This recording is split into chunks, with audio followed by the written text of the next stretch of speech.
Di bawah pohon beringin yang rindang di halaman SMAN 13 Medan, Ucok dan Bakti sedang duduk bersantai setelah jam pelajaran usai. Mereka memperhatikan teman-teman mereka yang berlalu lalang dengan latar belakang sekolah yang asri. Lihat deh Bakti, kata Ucok sambil menunjuk ke arah kerumunan siswa yang memakai berbagai atribut daerah saat Hari Budaya.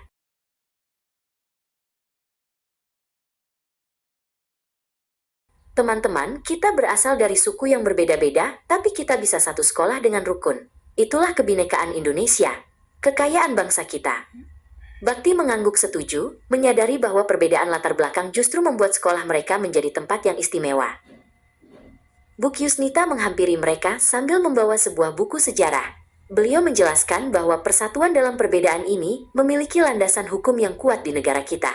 Anak-anak, landasan konstitusional kita ada di pasal 36 AUUD 1945. Jelas Bu Yusnita dengan lembut di balik kacamatanya. Beliau kemudian bercerita tentang Kitab Sutasoma karya Empu Tantular dari zaman Majapahit. Istilah Bhinneka Tunggal Ika berasal dari sana, yang artinya berbeda-beda tetapi tetap satu. Ini adalah warisan luhur yang menyatukan Nusantara sejak dahulu kala. Di sudut lain sekolah, Zahra dan Soka sedang berbincang tentang jati diri mereka masing-masing. Zahra menjelaskan bahwa setiap orang memiliki identitas individu yang unik. Ada identitas alamiah yang kita bawa sejak lahir, seperti etnis atau warna kulit kita, kata Zahra sambil merapikan kerudungnya yang menutup rambut dengan sempurna. Soka menambahkan, dan ada identitas sosial yang terbentuk dari peran kita, seperti aku sebagai anggota OSIS atau kamu yang jago matematika. Semua identitas ini harus kita hargai, agar tidak muncul prasangka di antara kita.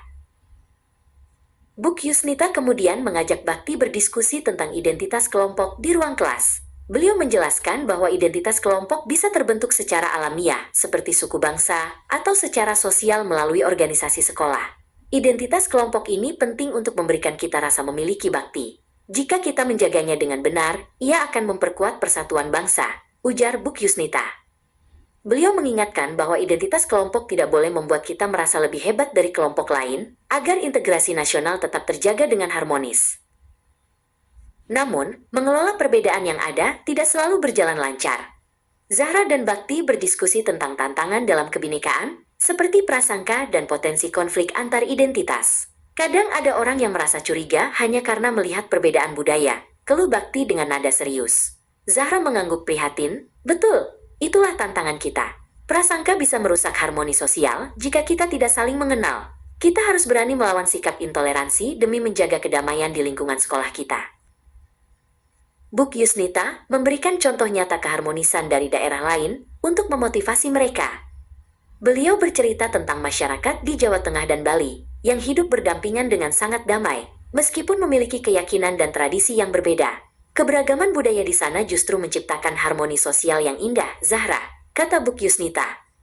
Beliau menekankan bahwa hal ini adalah perwujudan nyata dari sila ketiga Pancasila, yaitu Persatuan Indonesia, di mana kepentingan bersama diletakkan di atas kepentingan pribadi.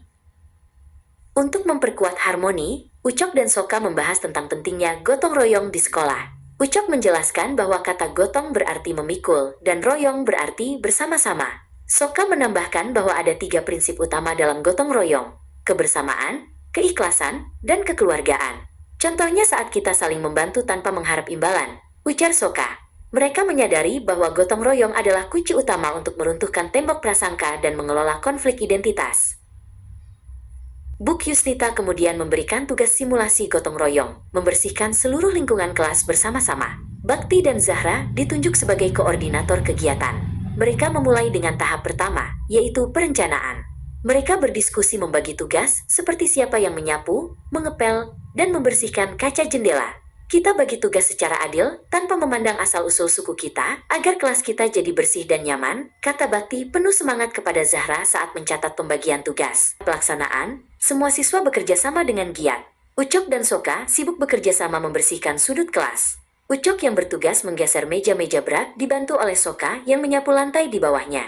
Dalam kegiatan ini, identitas kelompok yang berbeda bersatu dalam kerja nyata yang tulus. Gotong royong ini terbukti efektif mengatasi bibit intoleransi, karena saat bekerja bersama, mereka menyadari bahwa mereka memiliki tujuan yang sama, kenyamanan kelas mereka. Setelah selesai, mereka melakukan tahap evaluasi bersama Bu Yusnita di kelas yang kini sudah mengkilap. Hasilnya luar biasa, kelas mereka menjadi sangat bersih dan rapi.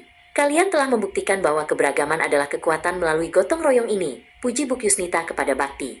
Melalui simulasi ini, mereka belajar bahwa dengan prinsip kekeluargaan dan keikhlasan, segala perbedaan identitas bisa melebur menjadi energi positif yang menyatukan mereka di SMAN 13 Medan.